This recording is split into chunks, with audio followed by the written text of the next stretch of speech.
इस अनंत ब्रह्मांड को संतुलन में रखने के लिए विधाता ने कई कठोर विधान रचे हैं, लेकिन एक नियम ऐसा है जिसका पालन तीनों लोकों में किया जाता है। वो है एकादशी का महाव्रत। शास्त्र कहते हैं कि एकादशी के दिन अन्न खाना साक्षात पाप को खाने जैसा है। इस दिन चावल का एक दाना भी विष के समान माना जाता है।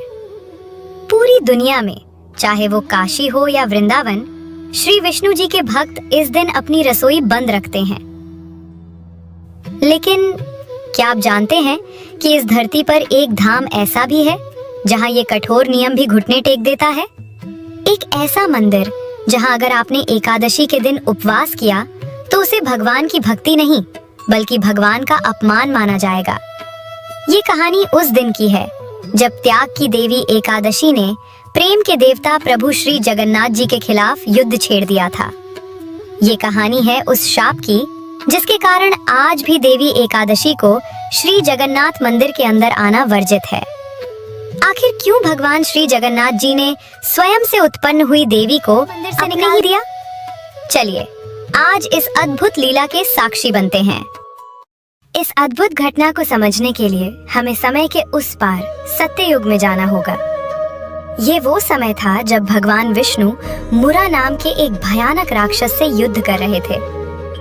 जब प्रभु थोड़ा विश्राम कर रहे थे तब उनके शरीर से एक दिव्य और तेजस्वी शक्ति का जन्म हुआ। वो शक्ति कोई और नहीं, साक्षात देवी एकादशी थी। देवी ने हुंकार मात्र से उस राक्षस को भस्म कर दिया। भगवान विष्णु बहुत प्रसन्न हुए और कहा, मांगो देवी, तुम क्या वरदान चाहती हो?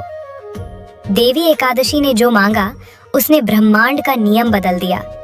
उन्होंने कहा, प्रभु, मुझे बस इतनी शक्ति दीजिए कि मैं संसार के सारे पापों का नाश कर सकूं। जो भी मेरे दिन 11वें दिन पर अन्न का त्याग करे उसे सीधा बैकुंठ प्राप्त हो, उसे यमराज का मुंह न देखना पड़े। भगवान ने तथास्तु कहा, लेकिन तभी एक बहुत बड़ी समस्या खड़ी हुई। पाप पुरुष, पाप का जीवित रूप रोते हुए भगवान के पास आया। उसने कहा, प्रभु, अगर एकादशी के दिन सब पवित्र हो जाएंगे तो मैं कहाँ रहूंगा? मेरा तो अस्तित्व ही मिट जाएगा। तब भगवान विष्णु ने संतुलन बनाने के लिए एक कठोर नियम बनाया। उन्होंने कहा, एकादशी के दिन संसार के सारे पाप, हत्या, चोरी, छल, कपट, सब कुछ अन्न, विशेषकर चावल में छुप जाएंगे। इसलिए जो भी एकादशी पर चावल खाएगा वो चावल नहीं बल्कि साक्षात पाप को खाएगा। बस यहीं से शुरू हुआ एकादशी का खौफ। देवी एकादशी पूरे ब्रह्मांड में घूम घूम कर ये नियम लागू करने लगी। उनका आदेश पत्थर की लकीर बन गया। युग बीत गए। देवी एकादशी का नियम तीनों लोकों में माना जाने लगा।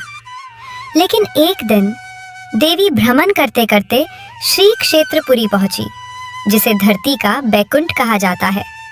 उन्होंने सोचा, ये तो मेरे प्रभु जगन्नाथ जी का अपना घर है। यहाँ तो नियम और भी कड़े होंगे। यहाँ तो पवित्रता का सर्वोच्च स्थान होगा। यहाँ निश्चय ही आज रसोई बंद होगी।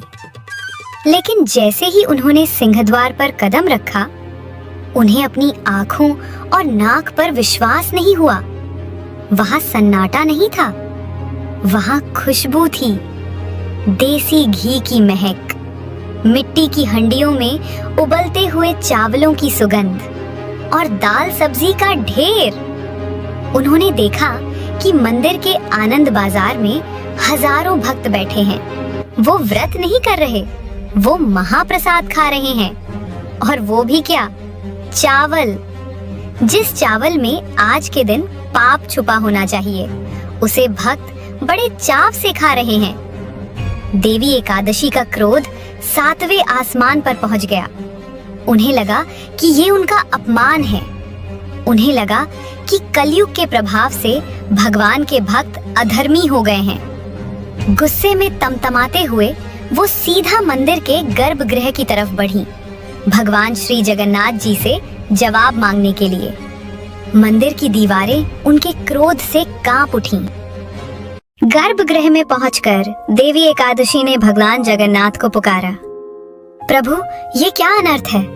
आपने ही मुझे वचन दिया था कि एकादशी पर अन्न खाना पाप है, तो आज आप ही के मंदिर में ये नियम क्यों तोड़ा जा रहा है?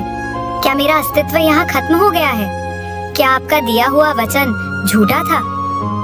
सोचिए उस पल के बारे में। एक तरफ त्याग की देवी और दूसरी तरफ ब्रह्मांड के स्वामी। तब भगवान जगन्नाथ ने अपनी बड़ी बड़ी आंखों से देखते हुए बड़े ही शांत स्वर में उत्तर दिया। उन्होंने कहा, देवी, तुम्हारा क्रोध उचित है, तुम्हारा नियम भी सत्य है, लेकिन तुम भूल रही हो कि तुम कहाँ खड़ी हो। ये पुरी है, ये श्री क्षेत्र है। प्रभु ने समझाया, बाहर की दुनिया में जो चावल है वो केवल अन्न है, उसमें पाप छुप सकता है। लेकिन जब वही चावल मेरी रसोई घर में पकता है, जब माता लक्ष्मी उसे देखती हैं और जब मैं उसे चखता हूँ, तो वो अन्न नहीं रहता, वो महाप्रसाद बन जाता है, वो ब्रह्म बन जाता है। फिर भगवान ने देवी एकादशी से एक गंभीर प्रश्न पूछा। बताओ एकादशी, अगर कोई भक्त मेरे हाथ से दिया हुआ प्रसाद ठुकरा दे सिर्फ तुम्हारे नियम को बचाने के लिए, तो क्या वो भक्ति है या वो अहंकार है? देवी एकादशी स्तब्ध रह गईं। वो धर्म संकट में फंस गईं। अगर वो चावल को रोकती हैं, तो वो श्री विष्णु का अपमान करेंगी, और अगर वो चावल खाने देती हैं, तो उनका नियम टूटता है।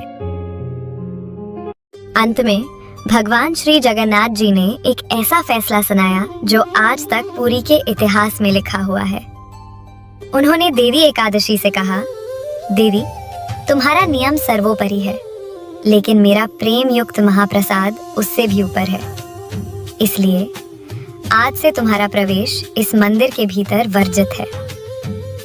जी हाँ, भगवान ने देवी एकादशी से कहा, तुम मंदिर के अंदर नहीं आ सकती, क्योंकि अगर तुम अंदर आई तो तुम मेरे भक्तों को महाप्रसाद खाते हुए देखोगी और तुम्हें कष्ट होगा कि तुम्हारा नियम टूट रहा है।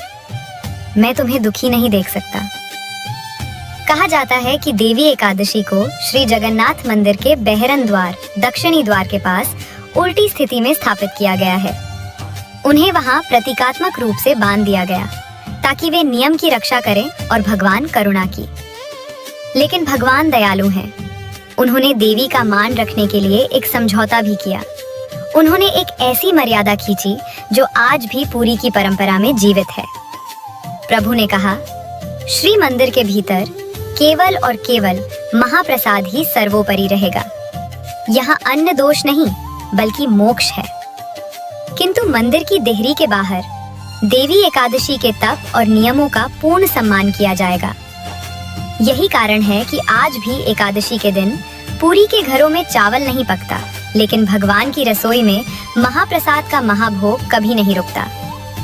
इस तरह भगवान ने प्रेम और नियम के बीच एक अद्भुत संतुलन स्थापित किया।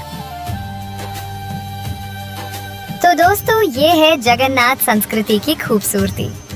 दुनिया के लिए जो पाप है, प्रभु श्री जगन्नाथ जी के दरबार में वही कैवल्य बन जाता है। ये कहानी हमें सिखाती है कि नियम इंसान के लिए बनाए गए हैं, लेकिन भक्ति और प्रेम नियम से भी ऊपर है। जब भगवान स्वयं कुछ दे रहे हों, तो कैलेंडर या घड़ी नहीं देखी जाती, बस हाथ फैलाकर उनकी कृपा स्वीकार कर लेनी चाहिए। अगर आप कभी पुरी जाएं और एकादशी का दिन हो, तो घबराइए मत, महाप्रसाद ग्रहण कीजिए, क्योंकि वहाँ देवी एकादशी की नहीं, सिर्फ जगत के नाथ की मर्जी चलती है। अगर महाप्रसाद की महिमा की ये कहानी आपके दिल को छू गई है, तो वीडियो को लाइक करके अपना प्रेम हम तक पहुंचाएं। सनातन धर्म की ऐसी ही और अद्भुत अनसुनी कथाओं के लिए इस चैनल को सब्सक्राइब करें और अपने प्रियजनों के साथ शेयर करें। जाते जाते कमेंट में पूरी श्रद्धा के साथ लिखिए, जय जगन्नाथ।